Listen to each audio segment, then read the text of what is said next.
Pour ne rien manquer, abonnez-vous maintenant. Idéalvoyance.fr, coaching de vie spirituelle par téléphone, chat et email présente. Sud Radio, c'est votre avenir. Trina Magdine, Alexandre Deloval. Bonjour à tous, soyez les bienvenus dans C'est votre avenir. Merci d'être avec nous sur Sud Radio. J'espère que vous avez passé un excellent week-end de Pâques. Retour au travail aujourd'hui pour beaucoup et pour certains, retour à la réalité et aux problèmes. Les problèmes au travail donc, mais aussi les problèmes de couple, les problèmes de famille. Je vous propose de venir nous les confier pendant cette prochaine heure et notre coach intuitif, Alexandre Deloval, vous donnera son ressenti sur l'évolution de votre situation à l'avenir. Bonjour Alexandre. Bonjour Trina, bonjour à tous. Comment s'est passé votre très long week-end? Écoutez, ça va bien, ça s'est très bien passé. Hein. J'étais aux États-Unis, donc c'était parfait. Oh, extraordinaire. J'étais So voir you un speak petit peu. English now? Ah, oui, bien sûr. Allez, pour nous rejoindre et poser vos questions, Alexandre, c'est simple. Vous nous appelez dès maintenant au 0826 300 300. Tout à l'heure, on verra comment accéder à la télépathie. C'est possible. Avant la superstition du jour et l'ange du jour. Et on démarre avec Alexine. Bonjour Alexine. Bonjour Trina, bonjour Alexandre. Merci Bonjour. de prendre mon appel. Merci à vous. Vous nous appelez d'où? Alors, de Gironde. D'accord. Alors, vous êtes en conflit avec votre voisin. Voilà, ça fait des années que je suis en conflit avec mon voisin qui ne supporte pas ma présence à côté de chez lui parce que je suis une artiste, donc je travaille chez moi dans un atelier et voilà, il est phobique du bruit, etc. Il m'a pris en grippe alors que je travaille tout à fait raisonnablement et je n'ai pas une meuleuse accrochée à la main toute la journée. Et surtout depuis le Covid, bon, c'est plus justifié.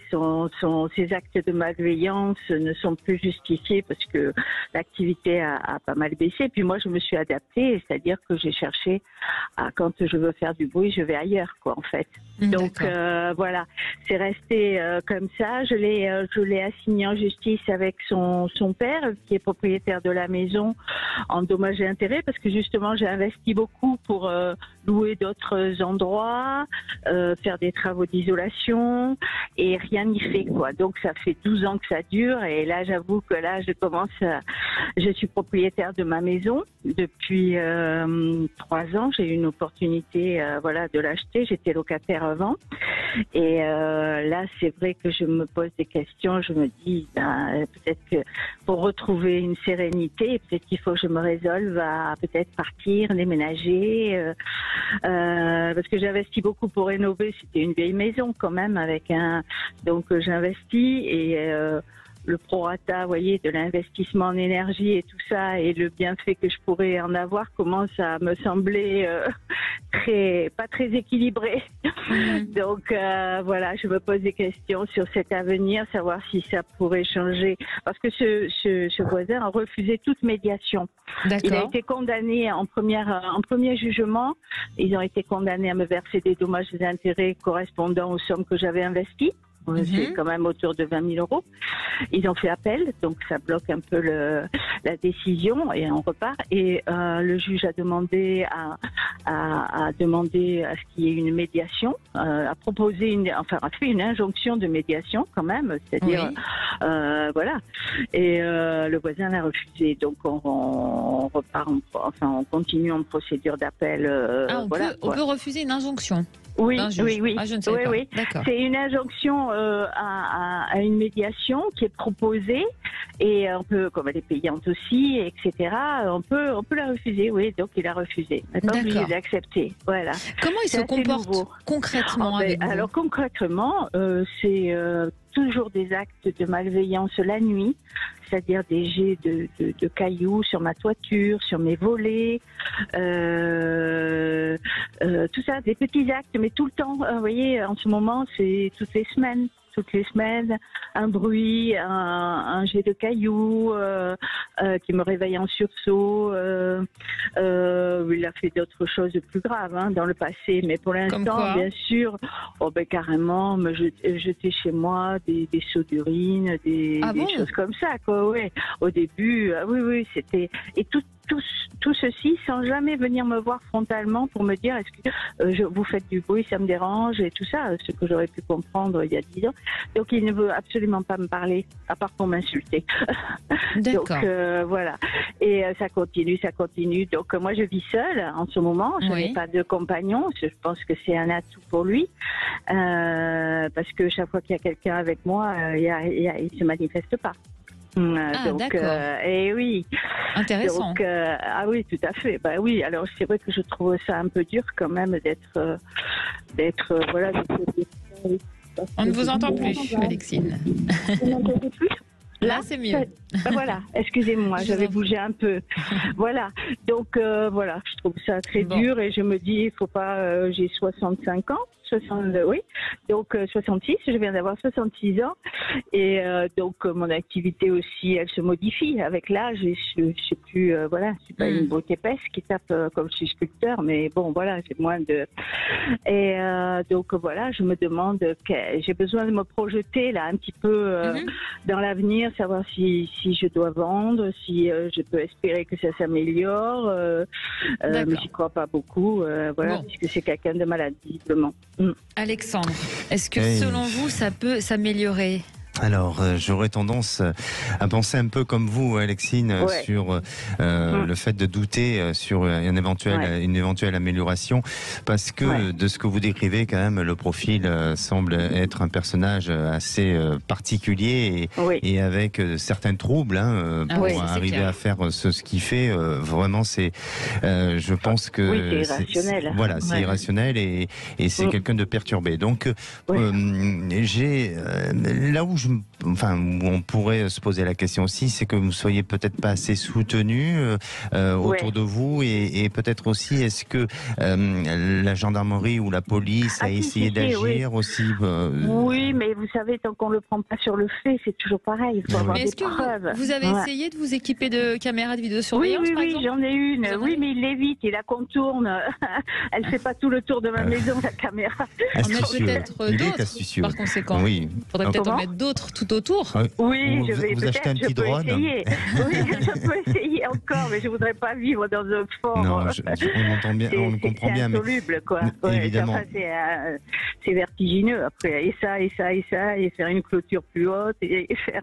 Exactement. Et je crois que son but et sa stratégie, c'est effectivement de vous faire partir, et c'est ce qu'il va réussir à faire. Et puis, je pense que pour les prochains arrivants, ça sera la même chose. C'est pas seulement carrément. vous. Oui, j'ai l'impression que ça se répétera chez lui. Il veut être tout seul, en fait.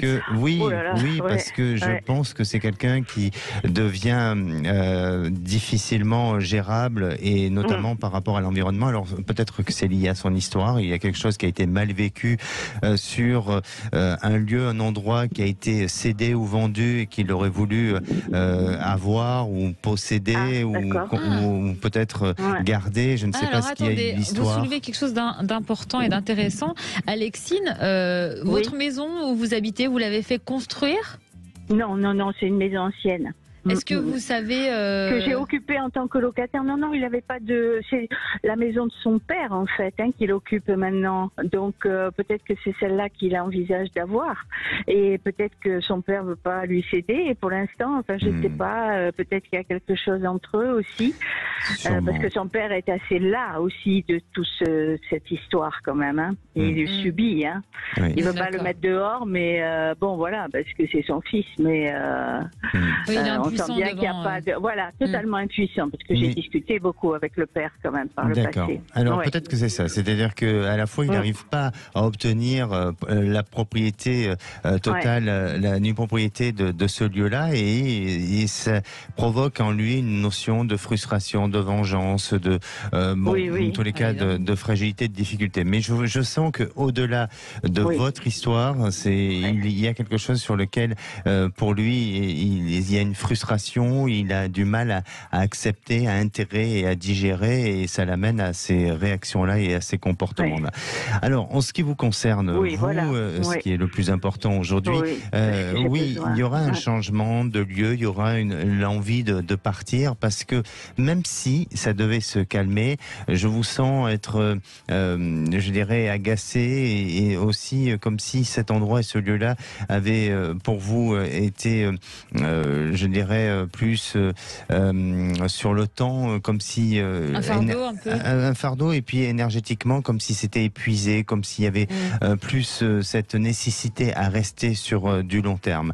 Et donc, pour moi, il y a cette envie de changement, de projection ailleurs, et ça va demander encore une période de temps de réflexion, mais il semblerait que dans une période de moins de 2 ans, vous serez amené à avoir une autre opportunité, et puis cette opportunité, elle peut très bien se diriger vers un autre lieu de vie, mais dans un autre département. Alors peut-être pas loin de la région dans laquelle vous êtes, mais plus dans un autre département. Peut-être qu'il y a quelque chose qui pourrait s'envisager à ce niveau-là pour vous. Ma fille habite du côté de Saint-Nazaire maintenant, peut-être. Je pensais peut-être aussi essayer de remonter, enfin peu importe.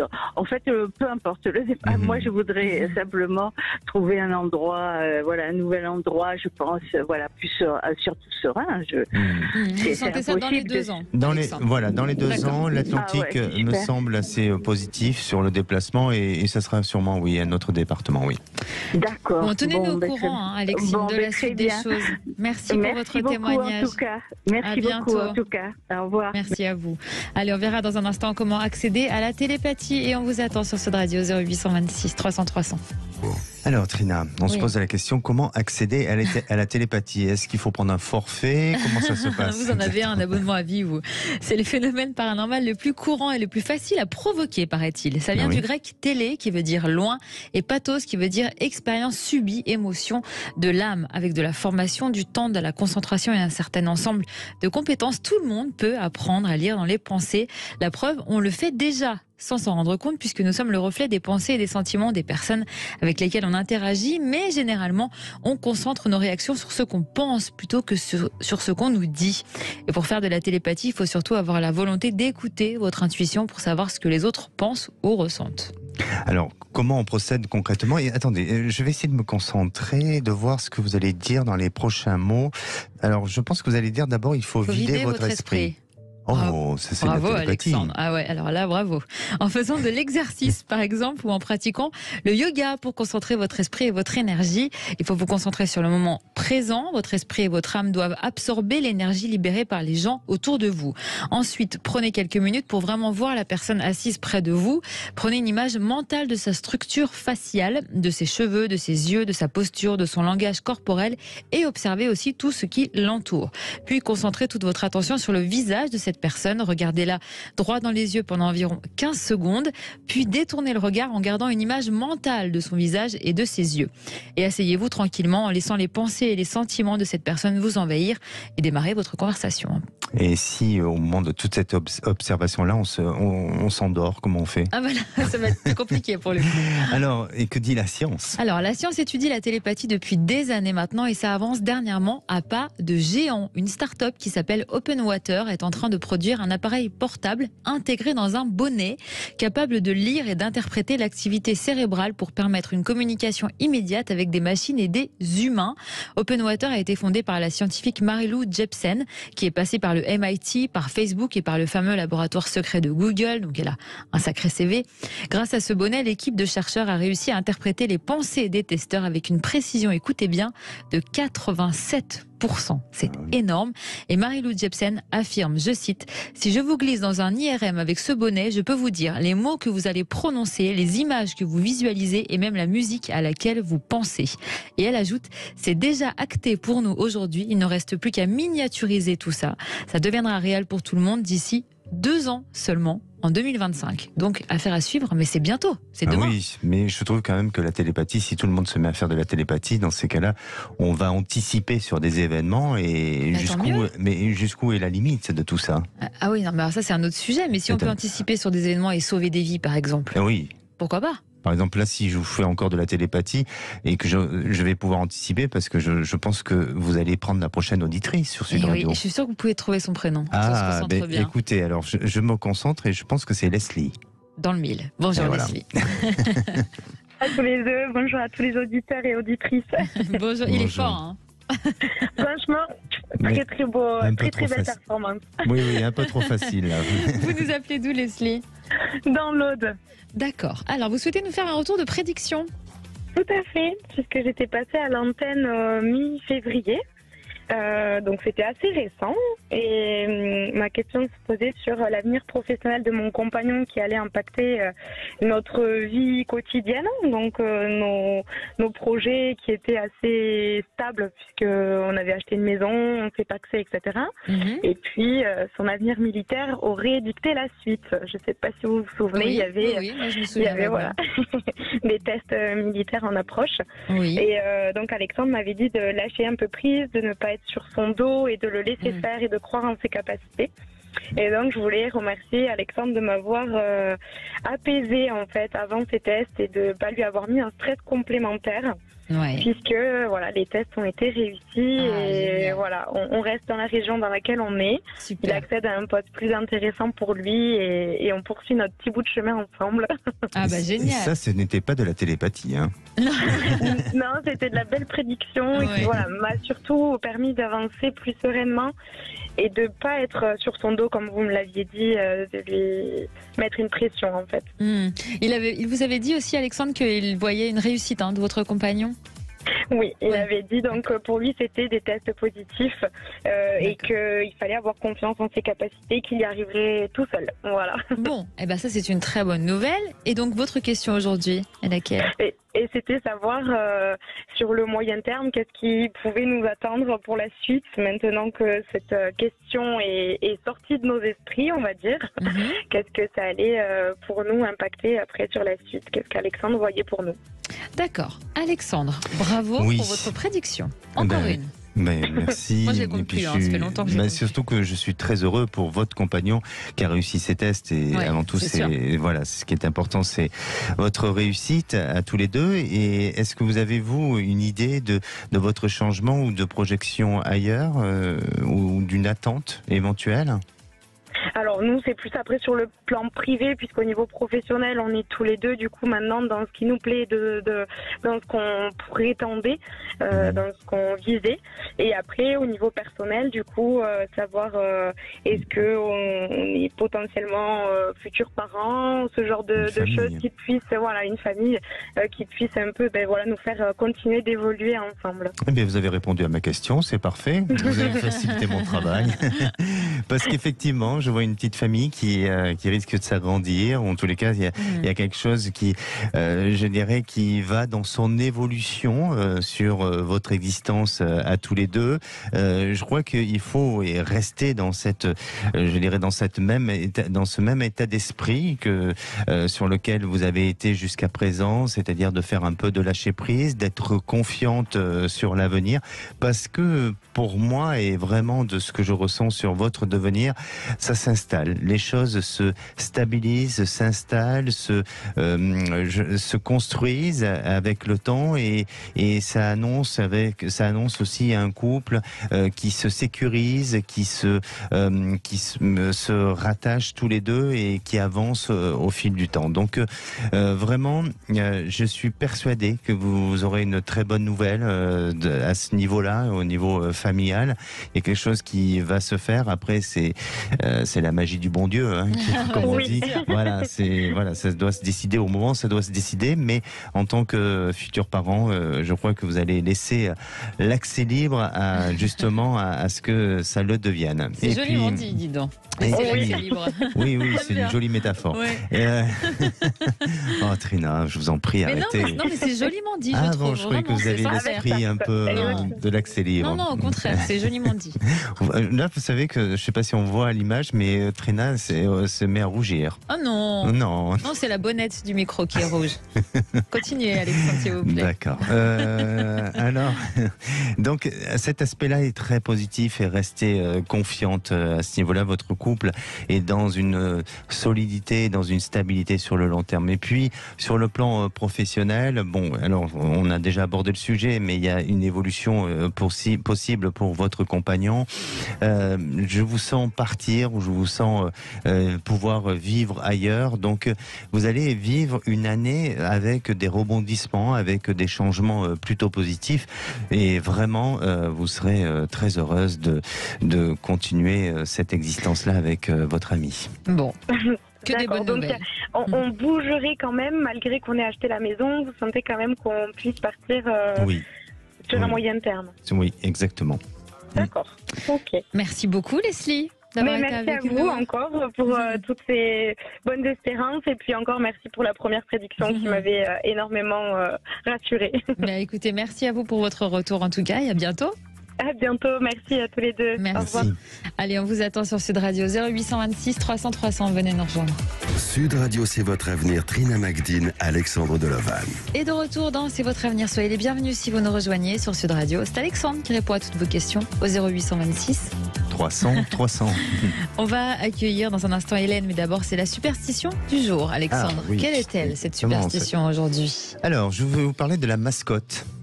D'accord. Vous savez que la mascotte, cette peluche ou cet animal, porte bonheur, et il porte souvent bonheur pour les membres d'un club sportif. Vous revenez des États-Unis, ça se voit. Hein. Non, oui. Oui. Vous inspirez. Et voilà, et c'est souvent les sportifs l'amènent partout dans leurs déplacements. La mascotte est un nom féminin singulier dont l'origine est récente. Elle est du 19e siècle. Il vient du provençal mascotto, qui veut dire littéralement sortilège. Ah et bon oui, il a été introduit dans la langue française par l'écrivain Frédéric Mistral.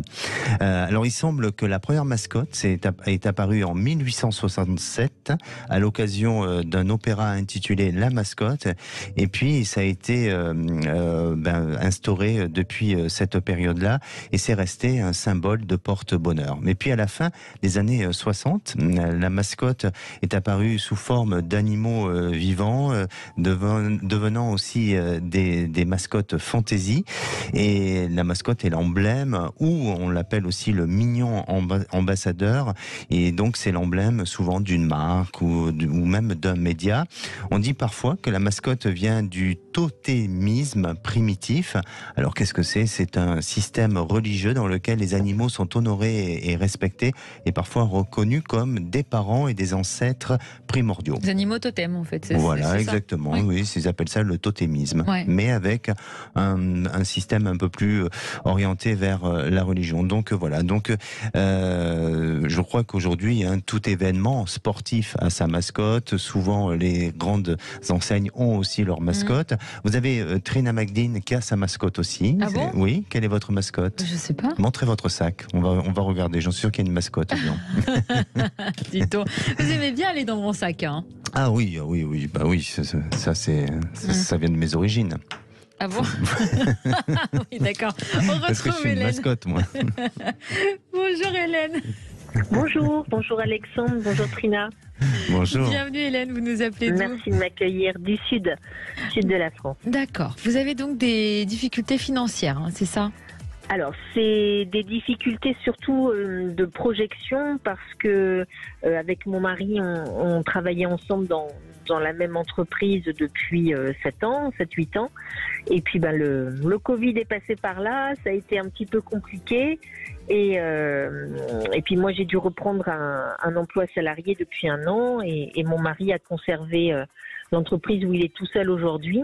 Mais ce qui est stressant depuis qu'on a toujours travaillé ensemble, c'est de ne pas pouvoir se projeter justement financièrement, parce que bon, quand on est à son compte, un coup ça va, un coup ça va pas, et en fait c'est que des hauts et des bas tout le temps. Et puis là depuis, parce que c'est un second mariage, donc on est ensemble depuis une dizaine d'années, et donc on est locataire de notre logement, mais notre propriétaire nous a proposé d'acheter la maison où on est, où on se sent très bien, et sauf que là, le dossier financier n'est pas très joli, quoi. Ah oui, ça ne passe donc, pas. Moi, j'ai travaillé dans ce domaine-là, donc je suis même pas allée voir la banque, mais je sais d'avance que ça passera pas pour l'instant avec moi seul en CDI et puis lui un bilan du coup comme c'est l'entreprise pas géniale sur les 3 dernières années. Donc du coup, j'ai plusieurs questions. Alors je suis désolée, mais elles sont toutes plus ou moins imbriquées. Oui. C'est est-ce qu'on va pouvoir acheter cette maison ou peut-être une autre, mais au moins accéder à la propriété parce que moi j'arrive à 47 ans, mon mari bientôt 55. Donc voilà, ce serait bien d'être propriétaire. Je l'ai été dans une autre vie, mais je le suis plus. Et puis du coup, est-ce que mon mari va trouver une autre situation, sachant qu'il est en train de monter un projet par rapport à une association d'entreprises pour créer en fait un groupement comme un groupement d'employeurs sur de la formation et de l'insertion auquel il se destine d'être le directeur de cette entité. D'accord. Mais dans ces cas-là, il faudrait qu'on puisse soit faire un dépôt de bilan ou je sais pas trop comment ça se passe au niveau de la société actuelle et sachant qu'on a eu des prêts gérés par l'État, donc voilà. En gros, c'est ce qu'on va avoir un peu plus de stabilité financière et pouvoir se projeter un petit peu parce que là, depuis plusieurs années, depuis qu'on est ensemble, on n'est vraiment pas au jour le jour, mais presque. D'accord. Ouais. Alexandre. Alors oui, effectivement, Hélène, je crois que c'est la période et le moment pour peut-être penser à investir et aussi à assurer vos arrières et vous permettre de créer une meilleure sécurité. Alors même si il y a des fragilités financières, mais les fragilités sur lesquelles et sur ce qui semble apparaître sont plus des fragilités d'un point de vue professionnel que sur votre propre aspect personnel. Et donc, pour moi, j'ai le sentiment et l'intuition surtout que ça pourra donner un aspect assez favorable pour éventuellement aller ouvrir un crédit ou en tous les cas à l'accessibilité à l'immobilier. Donc, même si vous devez être persévérant et vous ne devez pas lâcher, mais vous risquez de pouvoir devenir propriétaire et de faire l'acquisition d'un bien immobilier d'ici 1 an à venir. Ensuite, en ce qui concerne le côté professionnel, alors c'est un peu plus compliqué, c'est un peu plus complexe par rapport surtout à la situation de votre mari, mais je crois qu'il ne faut pas trop persévérer, il faut au contraire peut-être essayer d'aller vers du changement, du renouveau, parce que j'ai l'impression que là, les choses sont en train de s'épuiser et vous arrivez à la fin d'un cycle. Donc, il faut peut-être essayer de privilégier le côté salarial ou faire en sorte de rentrer dans des structures qui vous permettent d'être protégés et de pouvoir continuer ces années-là avec plus de sécurité et plus de tranquillité, parce que vous risquez sinon d'avoir plus de mal à finaliser ou en tous les cas à pouvoir rentabiliser la société actuelle. Merci beaucoup Hélène d'avoir été avec nous sur Sud Radio et bon courage à vous pour la suite. On passe maintenant à l'ange du jour, Alexandre. Quel ange on célèbre le 11 avril? Alors le 11 avril, eh bien déjà c'est la Stanislas. D'accord. L'ange qui gouverne cette journée, c'est Yeyael. Il favorise toute initiative, il apporte la dignité et la modestie dans les sentiments. Il permet d'intégrer aussi la dignité. Tenez, je me répète aujourd'hui. Voilà, ce sont des phrases. La dignité. Oui, c'est important parce que justement, Yael est là pour nous apporter cette dignité-là. Oui. Alors, sa formule d'invocation est celle de dire « Ange Yael, donne-moi force et courage à trouver la stabilité et à trouver aussi la dignité. La dignité. » C'était logique. Vous pouvez aussi l'invoquer en visualisant la couleur jaune et digne aussi, rose. Sa pierre de chance, c'est la pyrite. Désolé. La pyrite est est de couleur or. Les Grecs l'utilisaient pour la fabrication de bijoux. Les Amérindiens aussi l'utilisaient pour la fabrication de miroirs. Et les chercheurs d'or l'ont souvent confondu avec l'or, d'où son surnom d'or des fous. Ah, d'or des fous. Ah, oui, il l'appelait comme ça. Alors, elle est favorable pour le stress, les états de fatigue, comme aujourd'hui, et même pour les fragilités respiratoires. D'accord. Et puis un petit anniversaire du jour. S'il est digne, uniquement. Oui, je pense qu'il est quand même assez digne. C'est celui de Nicoletta, c'est son anniversaire aujourd'hui, on la l'adore, chanteuse. on l'embrasse très fort. On accueille Mercedes. Bonjour Mercedes. Bonjour Trina, bonjour Alexandra. Bonjour. Bienvenue. Alors, merci de m'accueillir. Merci à vous. Alors, dites-nous tout. Alors, moi je vous appelle, c'est au sujet d'un changement de vie. En fait, ça fait 10 ans que je suis dans l'Ariège. Oui. Je suis native de Perpignan. Et voilà, changement de vie, mon compagnon ne travaille plus à cause de maladie. Et moi, j'ai une entreprise et on a décidé de vendre notre maison pour retourner du côté de la mer. D'accord. Alors ma question, voilà, est-ce que ma maison va se vendre? Est-ce que ça va se réaliser? Voilà. D'accord. Vous avez idéalement une deadline pour ça? C'est-à-dire une date. C'est-à-dire pour une date. Une date, oui, elle parle anglais, hein, vous savez. Elle arrive tout droit des États-Unis, oui. Trina. Non, moi je me donne à peu près 2 ans. 2 ans, d'accord. Alexandre. Oui, alors je réponds quoi? En anglais, en français? Comment je fais? C'est vous qui revenez des États-Unis. En français, bon, d'accord. Oui, vous allez changer de vie. Je sens qu'il y a un nouveau départ, il y a quelque chose qui va se mettre en place pour vous. Alors, vous allez penser, à votre devenir de changement de lieu et vous allez me donner une couleur, s'il vous plaît. Alors, orange. Orange. Alors effectivement, vous êtes dans cette période de réflexion et il semblerait qu'il y a une possibilité de recherche, de prospection, mais il y a un homme à vos côtés. C'est peut-être quelqu'un qui peut avoir un lien de famille, qui pourrait vous aider à faire de la recherche ou peut-être même vous aiguiller ou vous amener à aller vers une nouvelle prospection pour trouver un nouveau lieu et un nouvel endroit. Et vous verrez qu'à partir de cette recherche-là, ça déclenchera une proposition, une opportunité positive et ça vous amènera à pouvoir partir vivre ailleurs. Mais dans le lieu et dans l'endroit dans lequel vous êtes aujourd'hui, je ne vois pas y rester sur le long terme. Et puis aussi, il y a des raisons extérieures que du lieu d'habitation. Il y a aussi une question de vouloir se rapprocher d'une proximité familiale qui semble apparaître. Est-ce que c'est le cas pour vous? Non, pas du tout, non, parce que j'ai mon fils qui est sur Toulouse, lui. Mais moi, en fait, c'est le climat ici. Le climat, et vu que mon compagnon a ses problèmes de santé, on s'est dit, on va décider de vendre et de... Voilà. Oui. Alors, alors j'entends ce que vous dites et je crois que la raison, elle est familiale par rapport à la santé de votre mari. Oui, donc, voilà. pour moi, c'est ce qui va motiver ce changement de lieu.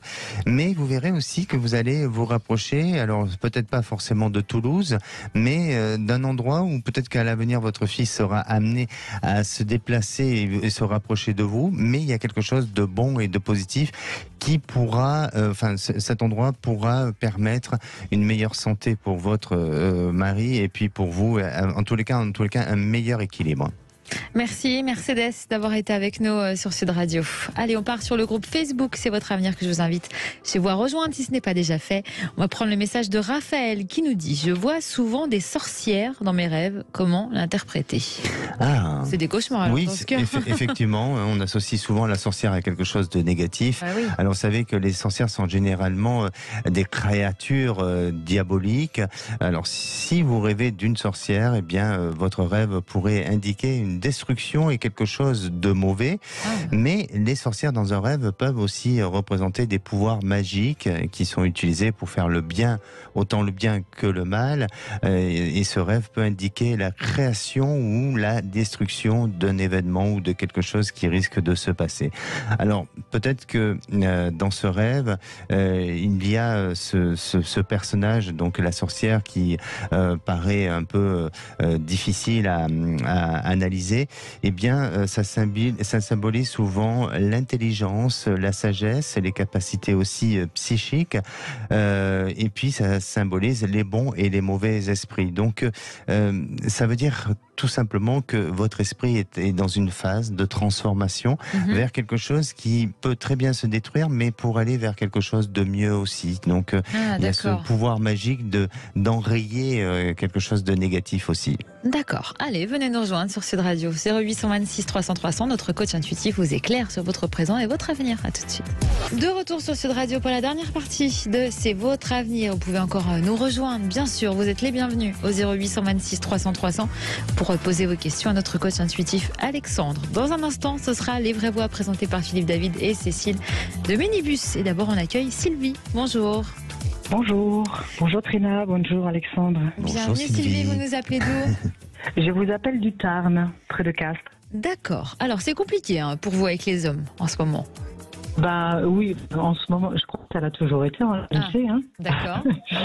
Voilà, donc disons que oui, j'ai vécu dans l'enfance et un petit peu au début de ma jeune vie, un peu vivante. On a du mal à vous entendre, Sylvie. Je ne sais pas si vous vous déplacez. Je ne me déplace pas, mais c'est vrai que chez moi, ça passe pas forcément très bien. Là, c'est mieux? Non. Non, c'est pas mieux. Aïe, aïe, aïe. Là, c'est bon, ne bougez plus, là. Ah, je bouge plus. Là, c'est bon. On va essayer comme ça. Bon, très bien. Et voilà, donc ça a compliqué, cet aspect-là des choses a compliqué ma relation avec les hommes.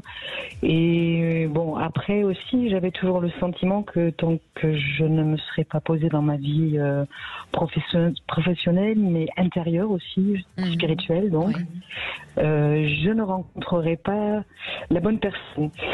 Du coup, voilà, je me dis que bon, maintenant, professionnellement, c'est fait. Spirituellement, je suis en chemin. Je pense avoir vraiment trouvé ma voie. Et donc, voilà, j'avais envie de poser cette question à Alexandre concernant mon devenir sentimental. Votre dernière relation date de quand? 4 ans. Et elle a duré combien de temps? Oh, elle a été fort brève, 3 mois, je crois. D'accord. Et pourquoi ça s'est terminé? Oh, ben parce que c'était quelqu'un qui n'était pas présent, qui avait peur, lui aussi. Je pense que peut-être moi aussi, je sais pas, il y avait une... Bon, voilà, C'est vous qui l'avez quitté ou c'est lui? Oui, enfin, disons que lui était beaucoup dans le silence et puis à un moment donné, bon, ça m'a lassé de pas... tu vois, d'être sur quelqu'un qui ne répond pas aux messages. Mais peur de quoi? Quand vous parlez de peur, vous avez peur de quoi? Du bonheur? Peut-être bien, oui. Alexandre. Oui, alors... j'entends bien votre témoignage et on va dire que je l'accueille, certes, mais il y a des choses sur lesquelles, pour moi, j'aurais tendance à me poser des questions. C'est notamment sur le fait de penser éventuellement à ce que, pour vous, la relation avec un homme soit assez réductrice, vous voyez. Et j'ai l'impression que vous êtes créé des croyances au travers de toute forme de pensée. Et ne serait-ce que de dire qu'aujourd'hui, il fallait vous réaliser autant professionnel que sur le plan spirituel pour pouvoir rencontrer la bonne personne.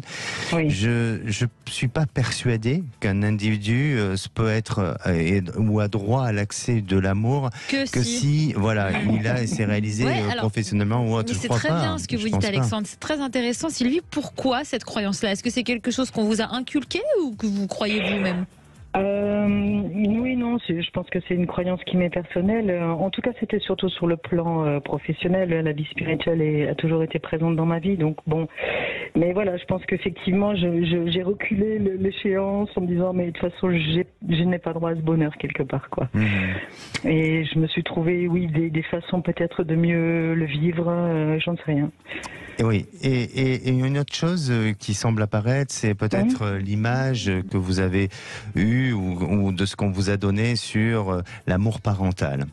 Et je crois que alors ça n'a pas eu peut-être forcément un impact direct sur vous, mais de ce que vous avez, je dirais, vécu dans votre passé, eh bien, pour vous, cette représentation n'est peut-être pas celle que vous souhaiteriez avoir ou de ce que vous aimeriez ou ce que vous auriez voulu avoir. Et donc, il y a des confusions qui semblent apparaître par rapport à ça. Ensuite, est-ce que vous allez rencontrer quelqu'un? Parce qu'aujourd'hui, votre question, voilà, vous êtes à l'antenne pour justement avoir une réponse. Eh bien, oui, je crois vraiment que vous allez rencontrer quelqu'un et je vais vous dire même très sincèrement, Sylvie, je pense que vous l'avez déjà rencontré. Ah, c'est-à-dire ? Oui, c'est une personne que vous avez rencontrée, qui est à vos côtés, avec qui peut-être ça n'a pas été possible jusqu'à présent pour des raisons différentes. Peut-être que cette personne n'est pas disponible. Ou tout simplement, vous n'avez pas eu tous les deux le regard suffisamment éveillé et ouvert à ce rendez-vous de l'amour, mais ça va arriver, ça va se mettre en place. Et donc, n'essayez pas de chercher trop à comprendre ou à trop vous poser de questions et puis à vous infliger aussi des sanctions. Et je crois vraiment qu'il y a une possibilité de réalisation sentimentale qui va arriver d'ici 1 an où vous serez dans ce changement-là et ça vous permettra de pouvoir avoir une stabilité et puis d'irradier toutes ces croyances que vous avez eues jusqu'à présent. Parce que oui, vous avez eu un vécu qui n'a pas été facile et notamment par rapport à votre adolescence, mais de ce que je ressens et jusqu'à présent, souvent vous vous êtes ennuyé de vos relations sentimentale. Et c'est ce qui a fait aussi que les choses n'ont pas évolué, n'ont pas avancé. Et aujourd'hui, n'ayez pas peur de vous ennuyer et n'ayez pas peur de la rencontre avec l'amour. Donc dans les 1 an, avec quelqu'un que Sylvie connaît déjà. C'est exactement. Ça. Bon, ouvrez-lui donc. Et tenez-nous au courant, Sylvie. Oui, je vois pas du tout qui ça pourrait être, mais bon, je vais me laisser surprendre alors. Oui, laissez faire les choses. J'ai pas son numéro de téléphone, mais dès que je l'ai, je vous l'envoie. Merci Sylvie d'avoir été avec nous sur Sud Radio. Merci à bientôt. Merci. À bientôt. Au revoir. Merci Alexandre, rendez-vous demain à 16h. On verra comment dépasser ses limites. Il le faut. Bonsoir. Il faut tous les soirs, tous les jours, tous les matins. Mais oui, mais c'est pas facile tout le temps de dépasser ses limites. C'est pas donné à tout le monde. Mais sur Sud Radio, nous y arrivons tous. Mais surtout vous. Oh ben non. Quel est le menu? Le menu, on va commencer par les propos de Fabien Roussel. Vous avez vu, il parle de frontières, il parle de protectionnisme, il parle d'immigration. Est-ce que le discours de Fabien Roussel peut faire revenir à gauche les classes populaires ? Puisque les classes populaires ont massivement fui le vote de gauche pour aller voter pour le Rassemblement national. Alors, est-ce que pour vous, le discours de Fabien Roussel, ça peut les faire revenir dans le giron de la gauche? Ou est-ce qu'il faut qu'il parle encore plus clairement, par exemple, d'un sujet comme l'immigration ou l'insécurité? Ou alors, est-ce que pour vous, la gauche, c'est terminé, les classes populaires sont parties au RN, elles ne reviendront pas? Dans tous les cas de figure, un seul numéro, le 0826 300 300. À 18h30, coup de projecteur. Alors, théoriquement, l'embargo est jusqu'à 17h, c'est pour ça. Mais je vais quand même déflorer le sujet. Édouard Philippe est toujours en tête du baromètre IFOP fiducial pour Sud Radio, et nettement en tête. Édouard Philippe est-il le leader naturel de la majorité? Oui, rappelons-nous, toujours un sondage IFOP la semaine dernière. Édouard Philippe était le seul qui pouvait empêcher un second tour de présidentiel entre Jean-Luc Mélenchon et Marine Le Pen. Alors, est-ce que pour vous, Édouard Philippe est le leader naturel de la majorité, même s'il n'est pas à Renaissance le parti présidentiel? Ou est-ce que pour vous, non, le leader viendra du parti présidentiel? Encore et toujours le même numéro, le 0826 300 300. Nos vraies voix du jour, Philippe Bilger, Françoise Degois et Frédéric Dabi. Inutile de dire que, comme on dit au rugby, ça va s'emplâtrer. Tout ce que vous aimez. À tout de suite.